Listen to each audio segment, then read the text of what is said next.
कहानी की शुरुआत होती है घने जंगलों के बीच स्लीपी होलो नामक एक छोटा सा गांव हुआ करता था।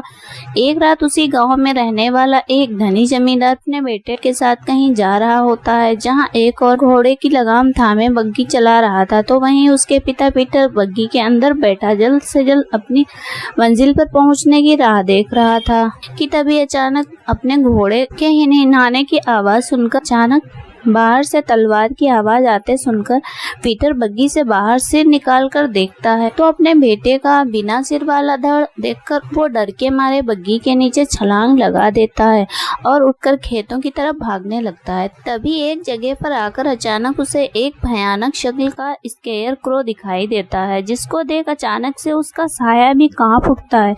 तभी अचानक से उसके पीछे एक साया आता है और अपनी तलवार के एक बार से उसके सिर को धड़ से अलग कर देता है। इसी के साथ ही ये कहानी न्यूयॉर्क की और अपना मुख मोड़ लेती है, जहां हमारी मुलाकात होती है एक गश्त लगाते हुए एक पुलिसकर्मी से, जिसे शहर में गश्त लगाते टाइम अचानक नदी में बहती हुई एक अनजान व्यक्ति की लाश मिल जाती है। क्रेन लाश को तुरंत ही अपने बड़े अफसर के पास भेजता है, लेकिन वह अफसर उस लावारिस लाश की बजे जाने बगैर ही अपने पुलिसकर्मियों को उसे जलाने का हुक्म दे देता है। उस दौर में जहां कानूनी फैसले पारंपरिक तरीकों से लिए जाते थे, वहीं क्रेन की सोच उन सब से अलग थी। वह अपने बनाए कुछ मैकेनिक डिवाइसेस की मदद से लाशों का पोस्टमार्टम और फिंगरप्रिंट जैसी इन्वेस्टिगेशन टेक्निक्स का इस्तेमाल किया करता था, जिनसे मौत की वजह जानकर वह असली गुनहगार को पकड़ा करता था। उसके साथ ही लाशों का चीरफाड़ करना धार्मिक मान्यताओं का अपमान समझते थे, इसलिए वे किसी भी लाश की बगैर छानबीन किए ही जला देते थे। यहाँ तक कि वे बिना सबूतों के ही किसी निर्दोष को गुनहगार ठहरा देते थे और उसको टॉर्चर करके बड़ी ही बेरहमी से मौत के घाट उतार देते थे। जब क्रेन कोर्ट में कानून के इस अंधविश्वास का विरोध करता है और उन्हें विज्ञान की सहायता से कानूनी तहकीकात करने की सलाह देता है, इस पर जज साहब क्रेन पर ही भड़क उठते हैं। पता चलता है कि इससे पहले भी कई बार क्रेन और जज की इस बात को लेकर बहस हो चुकी थी।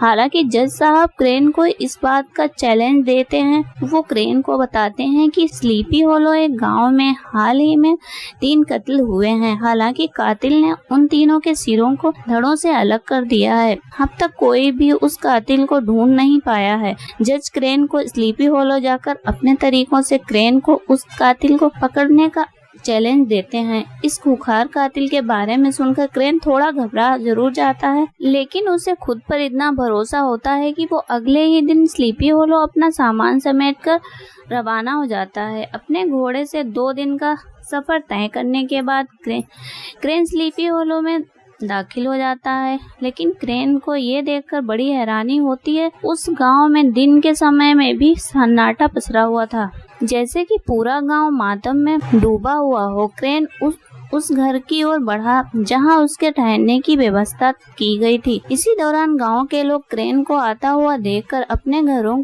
के दरवाजे बंद कर देते हैं। आखिरकार क्रेन एक बड़े से सुनसान घर के पास जाकर रुक जाता है। उस घर का दरवाजा खटखटाते हुए वह अपनी बगल में देखता है। तब वहां 2 प्रेमी जोड़े अपने प्रेम में मग्न होते हैं। तभी दरवाजा खुलता है और तभी क्रेन देखता है कि घर के अंदर तो पार्टी चल रही थी। ये देख क्रेन घर के अंदर चला जाता है। वहाँ उसकी मुलाकात एक कैटरीना नाम की लड़की से होती है। वह उसे बताती है कि जो उस घर के मालिक हैं, इत्तेफाक से वो लड़की वाल्टस की ही थी और इतने में वहाँ वाल्टस भी आ जाता है।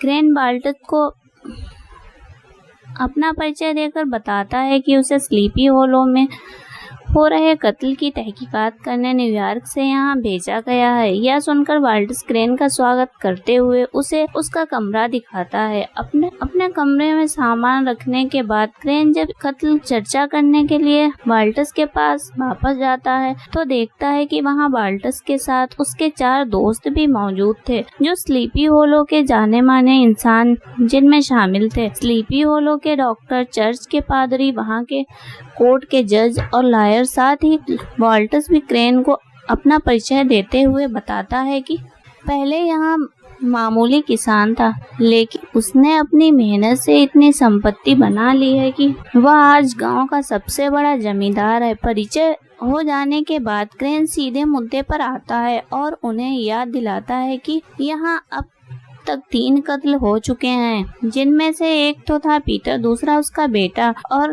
विंशिप नाम की एक विधवा औरत थी। इन तीनों के सिर कटे हुए मिले थे। क्रेन उसे पूछता है कि क्या उन्हें किसी पर शक है। इस पर चर्च का पादरी एक बड़ा खुलासा करता है। पादरी बताता है कि ये सारे कत्ल एक बिना सिर के शैतान ने किए हैं। पार्टस आगे से उस घुड़सवार शैतान की कहानी बयान करते हुए कहता है, आज से 20 साल पहले जर्मन की एक क्रूर महारानी ने अमेरिकियों पर इंग्लैंड की हुकूमत बरकरार रखने के लिए अपने सिपाहियों के साथ एक दरिंदे को भी युद्ध लड़ने भेजा था, जिसका नाम था हैसियन। बाकी सारे सिपाही तो पैसों के लिए जंग लड़ने गए थे, लेकिन हैसियन केवल खून का प्यासा था। वह जो भी उसके रास्ते में आता था उसका अपनी तलवार से सिर काट दिया करता था। न जाने उस दरिंदे शैतान ने कितनों के सिर काटे। अंत में वह अमेरिकी सिपाहियों के हत्थे चढ़ गया, जिनकी बंदूक की गोली ने पहले तो उसके घोड़े का शिकार किया, फिर वह स्लीपी होलो के जंगलों में ले आए। हैसियन उनसे छुपकर भाग ही रहा था कि तभी वहां मौजूद 2 लड़कियों ने उसे भागते हुए देख लिया। उस दरिंदे ने उन लड़कियों को चुप रहने के लिए कहा। उनमें से छोटी लड़की ने लकड़ी को तोड़ के आवाज कर दी। आवाज सुनकर सिपाही तुरंत उस आवाज की तरफ भागे और हैसियन पकड़ा गया। अमेरिकी सैनिकों ने हैसियन का सर उसी की तलवार से उड़ा दिया और वहीं दफना दिया। वाल्टस का मानना था कि 20 साल बाद हैसियन शैतान का रूप लेकर जाग गया है और उसके रास्ते में आए हर एक इंसान के सिर वह काट रहा है। ये खौफनाक किस्सा सुनकर क्रेन के डर के मारे उसके हाथ पांव कांपने लगते हैं।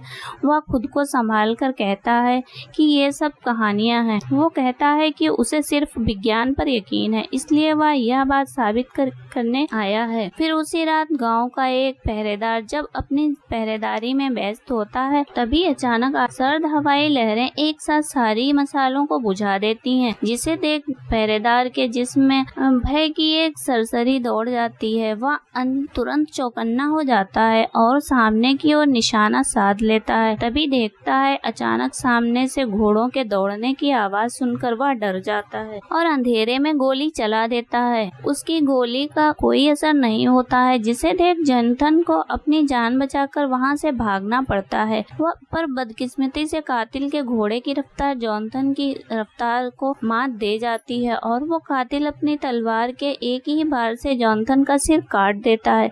अगली सुबह जब क्रेन गांव के एक व्यक्ति क्लियन के पास घोड़ा लेने जाता है, तभी उसे जोनाथन के कत्ल की खबर मिलती है। जिसके बाद जब वारदात पर पहुंचता है, तब वह देखता है कि वहां वाल्टस के साथ साथ सारे अधिकारी भी मौजूद होते हैं, जिन्होंने क्रेन के वहां पहुंचने के पहले ही लाश को गांव ले जाने का इंतजाम कर लिया था। क्रेन जब वहां पहुंचता है तो जोनाथन की लाश को देखकर वह भी दंग रह जाता है। वह अपने बनाए वैज्ञानिक उपकरण निकालकर लाश की जांच करने लगता है। तभी उसमें से एक कीड़ा बाहर निकलता है, जिसे देख यूक्रेन पीछे हट जाता है। क्रेन की वैज्ञानिक छानबीन के बाद भी कातिल का कोई सुराग नहीं मिलता है, जिसके बाद वे लोग जोनाथन का अंतिम संस्कार कर देते हैं। जोनाथन का बेटा क्रेन के पास आता है और अपने पिता के कातिल के बदला लेने की चाह रखता है और वह क्रेन के साथ काम करने की इच्छा जाहिर करता है, लेकिन क्रेन उसे अपने साथ रखने से मना कर देता है। तभी जज क्रेन के पास आता है और कहता है कि शैतान ने 5 जानें ली हैं, लेकिन यहाँ कब्रें तो सिर्फ 4 ही हैं। यह सुनकर क्रेन सोच में पड़ जाता है। इतने में ही उनके पीछे खड़ा पादरी जज को घूरने लगता है, जिसके बाद जज तुरंत वहाँ से चला जाता है। इतने में क्रेन का मन भी बदल जाता है। फिर क्रेन जोनाथन के बेटे माधवैश को अपना चेला बना लेता है। फिर उसी वक्त क्रेन कब्र में दफन सभी लाशों को बाहर निकलवाता है। तो 4 ही लाशें थीं। फिर जज ने ये क्यों कहा था कि कब्र में 5 लाशें दफनाई गई हैं। क्रेन गहरी सोच में डूबा हुआ होता है कि तभी क्रेन को विंशिप के पेट पर जख्म के निशान दिखाई देते हैं, जिसे देख क्रेन का दिमाग हिल जाता है। वह तुरंत विधवा विंशिप को उठाकर अस्पताल ले जाता है और वहाँ बाकी सबके साथ डॉक्टर को भी अस्पताल से बाहर खुद निकाल देता है और अपने उपकरणों को निकाल के लाश का पोस्टमार्टम करने लगता है। लाश की चीरफाड़ करने के बाद क्रेन बाहर आता है और बाहर उसका इंतजार कर रहे थे अधिकारी। बिनशिप गर्भवती थी और जरूर वो कातिल भी इस बात को जानता था। इसीलिए उस दरिंदे ने पहले तो अपनी तलवार बिनशिप के पेट में घुसाकर उसके गर्भ में मौजूद बच्चे को मारा और उसके बाद में बिनशिप का भी गला काट दिया। ये सुनकर सारे अधिकारी हक्के बक्के रह जाते हैं। फिर उसी रात जब क्रेन अपने घोड़े में बैठकर गांव में गश्त लगा रहा होता है, तभी पुल पर पहुंचते ही उसे अपने पीछे ही किसी और घोड़े की हिनहिनाने की आवाज़ आती है। ये सुनकर क्रेन डर जाता है, लेकिन तब वह पीछे मुड़कर देखता है, तब वहाँ कोई भी नहीं दिखाई देता। अगले ही क्षण वह सिरकटा शैतान अब क्रेन के सामने आ जाता है, जिसे देख क्रेन की सांसें ही रुक जाती हैं। वह अपने घोड़े को जंगल की तरफ तेजी से भगाने लगता है। वो शैतान भी मौत बनकर क्रेन का पीछा करता है। तभी क्रेन रुक जाता है और हिम्मत दिखाता हुआ उस शैतान की ओर मुड़ता है। तभी वह शैतान जलता हुआ कद्दू क्रेन के मुंह पर दे मारता है, जिससे क्रेन घोड़े से नीचे गिर जाता है और वो शैतान आगे की ओर निकल जाता है। पता चलता है कि वह कोई शैतान नहीं बल्कि कैटरीना का दोस्त वोम था, जिसने क्रेन को डराने के लिए ऐसा बेहुदा मजाक करता है। क्रेन जब उसके हंसने की आवाज़ सुनता है, तब जाकर उसकी जान में जान आती है। फिर आधी रात में सोते वक्त जब क्रेन की अचानक से आंख खुलती है, तब वह देखता है कि कैटरीना हॉल में बैठी एक किताब पढ़ रही थी, जिसे वह क्रेन को देखकर छुपा लेती है। बातों ही बातों में कैटरीना क्रेन को बताती है कि मरने वाले पीटर कैरेट दरअसल उनके रिश्तेदार थे। उन्होंने ही उसे रहने के लिए घर दिया था। उसके बाद ही उसके पिता वाल्टस एक धनवान बन पाए। साथ ही वह ये बताती है उसकी माँ किसी बीमारी के चलते कुछ वक्त पहले ही चल बसी। जिस नर्स ने उसकी माँ की देखभाल की थी, उसके पिता ने उसी से शादी कर ली है। कैटरीना दिल ही दिल में क्रेन को चाहने लगी थी। कैटरीना क्रेन को एक धार्मिक किताब देती है और उसे पीटर कैरेट का दिया हुआ अपना पुराना घर दिखाने जाती है। बातों ही बातों में वहाँ एक चित्र बनाती है, जिसे देख कर वहाँ क्रेन बेचैन हो उठता है, क्योंकि वह जादू टोने से जुड़ा चित्र था। फिर क्रेन उसे नजरअंदाज करता है। फिर उसी रात क्रेन देखता है कि डॉक्टर, जज, पादरी और लॉयर के बीच किसी बात को लेकर बहस चल रही थी, जिसके बाद जज अपना सामान लेकर गांव छोड़कर भागने लगता है। क्रेन ये सब देख रहा था और वह जज को रास्ते में ही रोक लेता है और जज के भागने की वजह पूछता है। इस पर जज कहता है कि उसने क्रेन को विधवा बिनशिप के बारे में बताकर उस घुड़सवार शैतान से दुश्मनी ली है, जिससे बचने के लिए वह भाग रहा है। इस पर क्रेन जज को उन अंधविश्वासियों पर यकीन न करने की सलाह देता है। पादरी के घूरने की वजह से क्रेन और जज की बात उस दिन अधूरी रह गई थी। क्रेन बिना टाइम गवाए जज से बिनशिप के पेट में जो बच्चा था उसके पिता का नाम पूछता है, लेकिन जब तक जज क्रेन को कुछ भी बता पाता, उससे पहले सचमुच वह शैतान अपने घोड़े पर सनसनी रफ्तार से उन्हीं की ओर चला आ रहा था, जिसे देख जज वहां से भागने लगता है। पर वो शैतान अपने एक ही बार से जज का सिर उसके धड़ से अलग कर देता है। जज का कटा हुआ सिर लुढ़कता हुआ क्रेन की टांगों के बीच आ गिरता है। ये देखकर क्रेन की जान सूख जाती है। फिर वो शैतान खून से लथपथ तलवार को लेकर क्रेन की तरफ बढ़ता है और उस कटे हुए सिर में अपनी तलवार घुसाकर क्रेन को कोई नुकसान किए बिना ही वहां से चला जाता है। घुड़सवार को इतना करीब से देखकर क्रेन वहीं बेहोश हो जाता है। अगली सुबह क्रेन अपने कमरे में दुबक कर बैठा हुआ होता है। तभी कैटरीना और वाल्टस उसका हाल जानने वहां आते हैं, तो वो उन्हें बताता है कि वो शैतान जिसे वो अंधविश्वास समझ रहा था, वो असलियत में है। ये बताते हुए क्रेन इतना डरा हुआ होता है कि वो बताने के बाद दोबारा बेहोश हो जाता है। लेकिन कुछ ही समय बाद क्रेन एकाएक जागता है और अपने डर पर काबू पाते हुए वह जंगल की ओर शैतान की कब्र ढूंढने निकल पड़ता है। उसके साथ में मैशवैद भी उसके साथ में होता है। वे दोनों जंगल में भटकते हुए एक गुफा के पास आ पहुंचते हैं, जहां गुफा से आती हुई डरावनी आवाज को सुनकर जब वे उसके अंदर प्रवेश करते हैं, तब उनका सामना एक भयानक चुड़ैल से हो जाता है। हालांकि वह एक भली चुड़ैल होती है, जो कि अपने जादू टोने की मदद से क्रेन को शैतान की कब्र का पता बताती है। इसके बाद क्रेन और मैशवैद उस चुड़ैल के बताए रास्ते पर निकल पड़ते हैं। तभी रास्ते में आगे बढ़ते हुए क्रेन को अपने आसपास किसी अजनबी की मौजूदगी का एहसास होता है। क्रेन जब उसका पीछा करता है तब वो कोई और नहीं, कटरीना होती है, जो क्रेन की मदद करने आती है। फिर अंत में वे तीनों मिलकर उस शैतान की कब्र को ढूंढ लेते हैं। वो कब्र एक पेड़ के नीचे दफन थी, जिसे मुर्दों का पेड़ कहा जाता था। तभी उस पेड़ से टपकती खून की बूंदें देखकर क्रेन आश्चर्यचकित रह जाता है। अब अगले ही पल उस पेड़ के पीछे से ढेर सारे इंसानों के कटे हुए सिर बाहर आने लगते हैं। वही क्रेन उस कब्र के आसपास फैली हुई मिट्टी को देखकर ये अनुमान लगाता है कि किसी ने हाल ही में उस कब्र की खुदाई की है। जब क्रेन भी उस शैतान की कब्र को खोदता है, कब्र में केवल शैतान के धड़ का कंकाल होता है, जबकि उसकी खोपड़ी वहां से गायब होती है।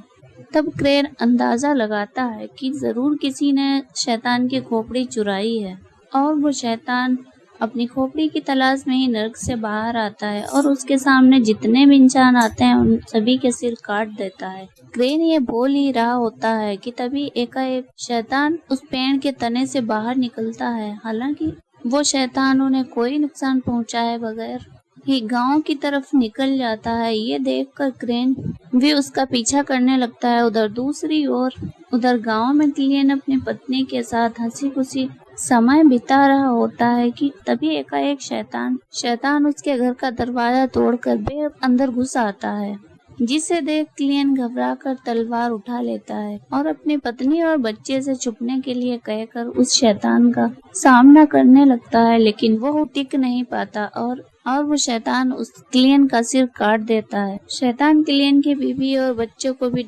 ढूंढकर मौत के घाट उतार देता है और इतने में ही कटरीना का दोस्त ब्रूम उस शैतान का खात्मा करने शैतान के आड़े आ जाता है और उस पर गोली चला देता है, जिससे वह शैतान धराशायी हो जाता है। लेकिन अगले ही पल वह शैतान वापस उठ खड़ा होता है और ब्रूम को मारकर अपने रास्ते से अलग कर देता है। तभी इतने में ही क्रेन वहां आ जाता है और ब्रूम को समझाता है कि वे लोग उस शैतान से जीत नहीं सकते। क्रेन उन्हें सच्चाई बताते हुए कहता है कि किसी ने उस शैतान की खोपड़ी चुराकर उसे अपने बस में किया हुआ है और हत्याएं करवा रहा है। इतने में एक कटरीना वहां आती है और क्रेन को दवा पीने के लिए देती है।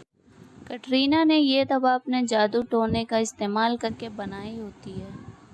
क्रेन जब नींद से जागता है तो कटरीना उसके पास मौजूद होती है। वहीं वे अपने प्यार का इजहार करते हैं।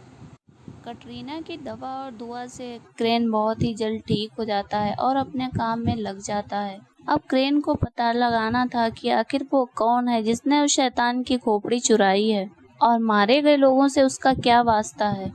क्रेन छानबीन में लग जाता है। उसे संदिग्धों में सबसे पहले बाल्टस का नाम ही सूझता है, जिसे वो अपनी डायरी पर भी लिख लेता है। उतने में ही वहाँ छुपा हुआ लॉयर बाहर निकल आता है। वह ऐसे डरा हुआ होता है मानो उसकी मौत सामने खड़ी हो। वहीं क्रेन को जोनाथन के बैग में पीटर वैन कैरेट की वसीयत और उसकी शादी का प्रमाण पत्र मिल जाता है, जिससे सारा मामला आईने की तरह साफ हो जाता है। दरअसल पीटर वैन कैरेट ही विधवा विनशिप के बच्चे का बाप था, जो उसके घर पर नौकरानी का काम करती थी। फिर पीटर ने पादरी की मदद से विनशिप से शादी कर ली और अपनी सारी जायदाद विनशिप के होने वाले बच्चे के नाम कर दी। डॉक्टर ने गर्भावस्था के दौरान विनशिप की देखभाल की। जज ने विनशिप का कानूनी रूप से साथ दिया और लॉयर ने उनकी शादी और वसीयत के सारे कागज तैयार किए।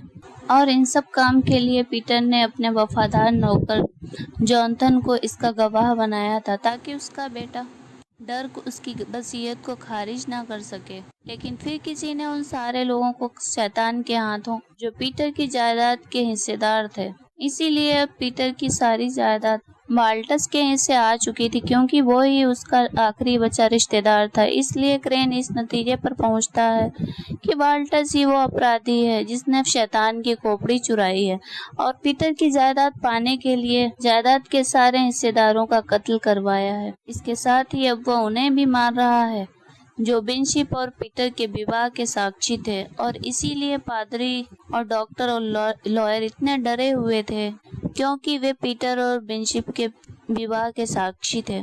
ये पता चलते ही क्रेन अब बाल्टस के खिलाफ सारे सबूत इकट्ठे करता है। ये सारे सबूत लेकर जब क्रेन अपने कमरे में पहुंचता है तो देखता है कि वहां कैटरीना पहले से ही मौजूद थी। उसे क्रेन की डायरी देखकर यह पता चल चुका था कि क्रेन उसके पिता को गुनहगार समझ रहा है, जब इसीलिए वह क्रेन से नाराज होकर वहां से चली जाती है। तभी क्रेन एक मकड़ी को देखकर डर के मारे दुबक कर मेज पर चढ़ जाता है। वो मकड़ी उसके बेड के हाथे में घुस जाती है। इसके बाद मैशवेद जब उस मकड़ी को मारने के लिए बेड को, तो वे देखते हैं कि क्रेन के बेड के नीचे किसी ने जादू टोना किया था। आखिर वो कौन हो सकता है?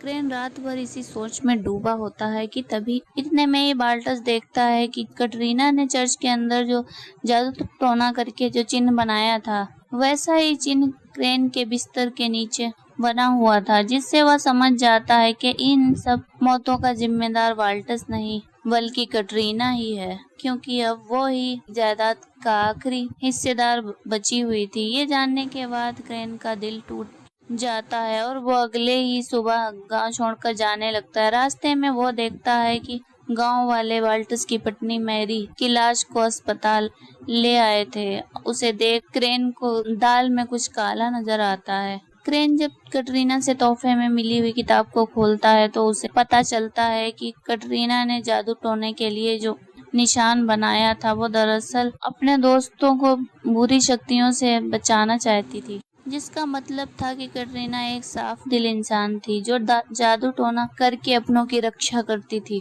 ये जानने के बाद क्रेन अपनी बग्गी वापस अस्पताल की तरफ मोड़ देता है और अस्पताल में मौजूद मैरी की लाश पर उसके हाथ के जख्म को देखता है, जिससे उसे पता चलता है कि लाश पर उसके मरने के बाद दिया गया था। इससे पता चलता था कि वो लाश मैरी की नहीं थी। क्रेन का अंदाजा बिल्कुल सही था कि मैरी अभी जिंदा है और वही असली गुनहगार भी है। दूसरी ओर मैरी कैटरीना को बेहोश कर देती है।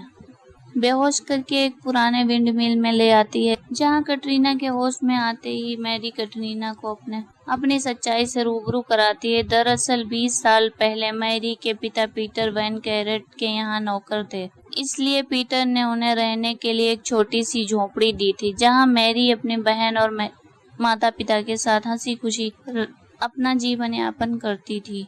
फिर एक दिन अचानक मैरी के पिता की मौत हो गई, जिसके बाद पीटर ने उन्हें घर से बेदखल कर दिया और अपने रिश्तेदार बाल्टस को वो घर सौंप दिया। मैरी अपनी माँ और बहन के साथ गांव में भटकती रही, लेकिन किसी ने भी उन्हें आस्था नहीं दी, क्योंकि गांव वाले मानते थे कि मैरी की माँ एक चुड़ैल है। इसलिए मजबूरी में उन्हें जंगलों में आसरा लेना पड़ा। लेकिन 1 साल बाद उसकी माँ भी चल बसी।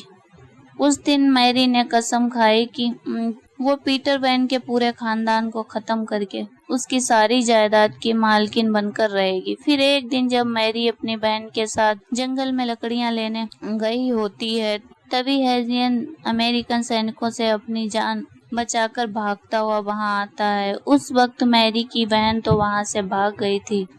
वक्त बीता और 20 साल बाद मैरी बड़ी होकर उसकी बीमार पत्नी की नर्स बनकर उसके घर आई और उसकी पत्नी को जहर देकर मार दिया। मैरी ने बाल्टस को पहले ही अपने प्यार के जाल में फांस लिया था, इसीलिए बाल्टस ने उससे शादी कर ली। उसके बाद मैरी ने घुड़सवार शैतान का सिर चुरा लिया और पहले तो उसने अपने दुश्मन पीटर और उसके बेटे डर्क को मरवाया। फिर उसने जायदाद की होने वाली मालकिन की विधवा विनशिप के उसके बच्चे के साथ मरवा दिया। फिर क्रेन हत्याओं की छानबीन करने उनके स्लीपी होलों में आया तो मैरी ने अपने खिलाफ सबूत मिटाने के लिए उन सब लोगों को भी मरवा दिया जो पीटर और विनशिप के विवाह के साक्षी थे और जिन्हें पता था कि विनशिप के पेट में पीटर का ही बच्चा पल रहा था। इसी वजह से उसने क्लियन की पूरी फैमिली को मौत के घाट उतार दिया। मैरी की सच्चाई पादरी, डॉक्टर और जज भी जानते थे, लेकिन मैरी ने पादरी को अपने हुस्न के जाल में फंसा रखा था। क्रेन ने मैरी को जिसके साथ प्रेम लीला में मग्न देखा था वो कोई और नहीं बल्कि पादरी था। डॉक्टर की मैरी की नौकरानी के साथ नाजायज संबंध था, ये बात सबसे छुपा कर रखने के लिए डॉक्टर ने मैरी का साथ दिया।